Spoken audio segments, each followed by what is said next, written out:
Diabolical. हाँ, जो गाली मैंने दी है वो म्यूट हो जाएगी, लेकिन तुम समझ गए मैं किस चीज़ के बारे में बात कर रहा हूँ। बॉयज़ का सीज़न 5 फाइनली आ चुका है। This is the finale season and भाई क्या शुरुआत हुई है यार।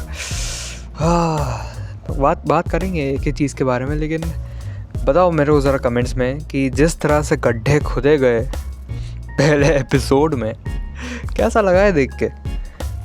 आई नो बॉय जिस चीज़ के लिए जाना चाहता है, अपने शॉक वैल्यू के लिए, अपने ट्रॉमेटाइजिंग चीज़ों के लिए, अब फाइनली उसी के साथ इसका फाइनल सीज़न स्टार्ट हो चुका है। And okay, let's talk about it. लेकिन वीडियो स्टार्ट करने से पहले मैं पहले ये बता दूं, इसमें बॉयज़ के पहले और दूसरे एपिसोड जो कि सीज़न 5 का है, इसके फिनाले सीज़न का, उसके लिए स्पॉयलर्स होंगे इसमें।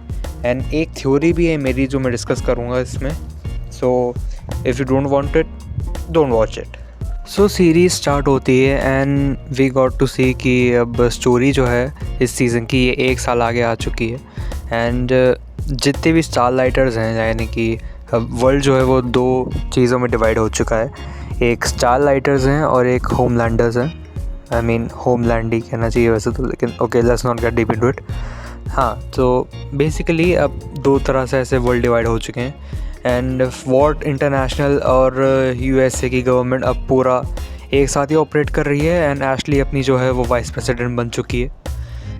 एंड इसमें हमको एक चीज़ ये देखने को मिलती है कि जितने भी स्टारलाइटर्स हैं, या फिर कह सकते हो जो भी होमलैंडर के अगेंस्ट है, उन सबको अपडेट करके एक कैंप में डाल दिया गया है। जो बेसिकली ये कैंप का पर्पस ये है कि वो उन लोगों को कन्वर्ट कर सके। आई मीन या ओवरऑल तो उसका यही पर्पस है कि वो स्टारलाइटर से कन्वर्ट करके उनको होमलैंड ही बना सके, या फिर जो होमलैंडर ने करा था एपिसोड में वही हो उनके साथ। अब इस चीज़ में हमको ये भी पता चलता है कि इन लोग, हालांकि ये तो टीज़र ट्रेलर देख के पता चल गया था कि ह्यूई, एमएम और फ्रेंची ये तीनों के तीनों इसी कैंप में बंद हैं। एंड होमलैंडर एक बढ़िया सा प्लॉट भी सेटअप करता है ताकि अपनी स्टारलाइट और बुचर ये दोनों यहाँ आए एंड वो सबको एक बार में मार के अपना काम ख़त्म करें। लेकिन चीज़ें वैसी चाहती नहीं है, बिकॉज़ एक बंदा जिसको सीज़न 1 में हम लोग इतना हेट करते थे, उसने अपना कैरेक्टर कितना बढ़िया चेंज करा कि अब उसकी डेथ पे हमको बुरा फील हुआ। Yes, I am talking about Adrian. अच्छा बंदा था, आई मीन पहले तो बहुत ही बेकार था, लेकिन सीज़न 4 से उसका आर्क मेरे को थोड़ा अच्छा लगने लगा। एड्रियन की death was something I was not happy with. लेकिन ये बॉयज़ है, यहाँ पे कोई भी ऐसी चीज़ हो नहीं सकती जिससे आप खुश हो सकते हो। जहाँ पे आगे चल के सीज़न में हमको ये भी दिखता है कि अब होमलैंडर जो है वो फायर क्रैकर के साथ उसकी उतनी जम नहीं रही है अब, मे बी बिकॉज उसका जो वीडियो लीक हुआ है उसकी वजह से।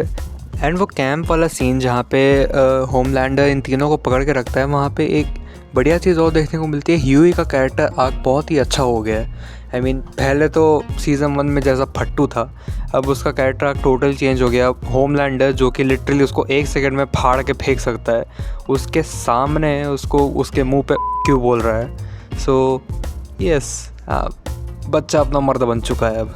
I really like it because ऐसे कैरेक्टर डेवलपमेंट्स बहुत अच्छे लगते हैं। तो जब ये लोग रेस्क्यू होके फिर ये जाते हैं बुचर की जगह पे जहाँ पे उसने अपना नया अड्डा बनाया, तो हम देखते हैं कि पिछले सीज़न से समीर भी यहाँ पे है। समीर, अगर आपको नहीं पता, सो ही इज़ द साइंटिस्ट जो पिछले सीज़न में हेल्प करा था विक्टोरिया न्यूमैन की। एंड उसका एक काइंड ऑफ लव इंटरेस्ट भी था, लेकिन बुचर सीज़न 4 के एंड में विक्टोरिया न्यूमैन को मार देता है। एंड और जो समीर है उसको ये बोलता है कि होमलैंडर की वजह से उसकी डेथ हुई है। सो बेसिकली उसने समीर को मैनिपुलेट करके रखा है एंड अब उससे वायरस बनवा रहा है सारे सूप्स को मार देने के लिए। एंड आगे चल के सेकेंड एपिसोड में हमें ये पता चलता है कि Homelander is going on a blood path. Like जितने भी लोग उसके खिलाफ जा रहे हैं वो सबको मारता जा रहा है, क्योंकि स्टारलाइट जो अपनी एनी है उसको हम एक काइंड ऑफ ऐसा कह सकते हैं ट्रॉमा में या किसी की डेथ के उसके फॉल्ट में देख सकते हैं। बिकॉज जितने भी स्टारलाइटर्स मरे हैं उसको यही लग रहा है कि वो सबकी डेथ सिर्फ और सिर्फ उसी की वजह से हुई है। एंड इसीलिए जो वायरस बन रहा है उससे सारे सूप्स मर जाएं, इसलिए एनी को उससे कोई प्रॉब्लम हो नहीं रही है, बिकॉज वो अपने आप को उन सब की डेथ के लिए गिल्टी मान रही है। एंड अभी तक जैसा ये सीज़न चला है, मैं इससे मेरे को थोड़ा कह सकते हैं नाजी और जू टाइप वाइब्स आ रही है। बिकॉज अगर आप देखो तो यहाँ पे भी स्टारलाइटर्स के ख़िलाफ़ एकदम ऐसा ब्लाइंड हेट फैलाया जा रहा है कि वो जैसे एट्रिन के फ्यूनरल में हमने देखा था, उसको एकदम ऐसा कह सकते हैं डेविल के मिनियंस टाइप, सेटन के मिनियंस टाइप रेफ़र करा जा रहा है। एंड बच्चे स्टारलाइट के पोस्टर्स जला रहे हैं, लाइक वही चीज़ें तो नाजी जू टाइप की चीज़ें जो हुई थी। एंड ये चीज़ें एक तरह से होमलैंडर के लिए अच्छी हैं, लेकिन जिस तरह से डैमेज कंट्रोल कर रहा है उस फ्लाइट वीडियो का, आई डोंट थिंक ये कहीं ना कहीं भाई पे ही उल्टा भारी ना पड़ जाए, एंड फिर तो दूध भी काम नहीं आएगा। लेकिन इस सीज़न में हमको ये भी दिख रहा है कि इनका जो ग्रुप है वो एक्चुअली काफ़ी टूट रहा है। बिकॉज सीज़न 2 का एक सीन है जहाँ पे एक बच्चे की मदर को वो लोग होमलैंडी लोग उठा के ले जाते हैं, एंड किमी को बोलती है रोकने को गाड़ी, लेकिन बुचर रोकता नहीं है, which is actually a smart choice. Because अगर रोकेगा तो उनका पर्दाफाश हो जाएगा एंड सीज़न 2 एपिसोड में ही ख़त्म हो जाएगा। लेकिन इसकी वजह से ग्रुप टूटते हुए दिख रहा है। ह्यूई अब, हालांकि वैसे भी पहले कम भरोसा करता था, लेकिन अब तो बिल्कुल ही नहीं करता है, एंड इसलिए वो हमेशा उसके साथ चिपका हुआ है। एंड ग्रुप में से कोई भी बुचर पे बिल्कुल भी भरोसा नहीं करता है, बिकॉज ऑफ जो उसने करा विक्टोरिया न्यूमैन के साथ। एंड ये चीज़ कहीं ना कहीं मेरे को लग रहा है कि सीज़न एंड में जो एक हमने ट्रेलर में शॉट देखा था जहाँ पे होमलैंडर पीट रहा था किसी को, हालांकि आई रियली डाउट कि ये बुचर हो सकता है, because this is not possible कि होमलैंडर बुचर को ऐसे गिरा के उसके छाती पे चढ़ के उसको मारे एंड उस अपने टेंटिकल्स का वो यूज़ भी ना करे। Okay, that came out wrong. Tentacles उसके छाती से जो निकलते हैं वो वाले, ये जो सीज़न 1 में हमने ये भाई सब देखे थे, इनके जैसा नहीं। सीज़न 1 कह रहा हूँ भाई, क्या हो रहा है मेरे को, एपिसोड 1 में जो ये भाई साहब देखे थे इनकी तरह। एंड अगर नाजी और जू वाला दे दिया हो तो मैं तुमको एक और बढ़िया खबर देता हूँ, इसमें हैरी पॉटर का भी कैमियो हो चुका है। इफ़ यू डोंट नो, हमारी एशली जो है वोल्डेमॉर्ट बन चुकी है, क्योंकि वो हमेशा से ऐसा 2 फेज ही रहा करती थी, वॉट के लिए अलग एंड उसके दिमाग में कुछ अलग ही चलता रहता था, ठीक है। सो हमेशा उसने ऐसा 2 फेज कैरेक्टर ही अपना डेवलप करा है। सो पिछले सीज़न में जब उसने कंपाउंड भी ले लिया, सो अब तो भाई लिटरली 2 एशली आ चुकी है। हालांकि एंड डाउटिंग कि ये अब जो बॉडी है वो एक्चुअली में एशली की है या फिर उसने किसी से, क्योंकि एशली की पावर का हमें कोई आइडिया नहीं है। सो देखते हैं अब इससे क्या आग निकलता है। हालांकि मेरे को लग रहा है कि एशली का भी अब आग थोड़ा सा अच्छा होगा, बिकॉज कुछ बिहाइंड द सीन फ़ोटोज़ देखी थी मैं रेडिट पे, and I mean we can have hopes from Ashley. एंड भाई अपने एपिसोड 2 में हमको एक और न्यू कैरेक्टर इंट्रोड्यूस होती है जिसकी सुपर पावर है कि वो क्रोस को कंट्रोल कर सकती है, जो हमें ये दिखाता है कि दुनिया की कितनी, यानी बॉयज़ के वर्ल्ड की कितनी बदतर हालत हो चुकी है। बिकॉज ऐसे सुपर हीरोज़ जो कि इसका बैक स्टोरी जहाँ तक मैं प्रेडिक्ट कर पा रहा हूँ ये हो सकती है कि या तो ये कोई स्टारलाइटर होगी, एंड बिकॉज जो भी इन्फ्लुएंस हुआ है एंड स्टारलाइटर्स की ऐसी हालत हो रही है, अपने आप को बचाने के लिए अपने मॉम डैड से अलग होकर ये यहाँ आ गई है। या फिर ये भी हो सकता है कि ये जो बंदी है इसके फैमिली का वो लोग भी स्टारलाइटर्स थे, एंड जिस तरह से उनको मार दिया गया या फिर स्टारलाइटर होने की वजह से इन लोगों को अलग कर दिया गया, so she came into this. And ये चीज़ हमको दिखती है कि इसकी तरह और भी सुपर हीरोज़ हो सकते हैं, बिकॉज जब एमएम ने उसको कन्फ्रंट किया, उसने ब्रेक डाउन करके ये सारी चीज़ें उसको बताई है, एंड इसी वजह से एमएम एंड में उसको जाने देता है। So there is a little bit possibility कि ये लड़की आगे चल के किसी एपिसोड में इनकी हेल्प करे।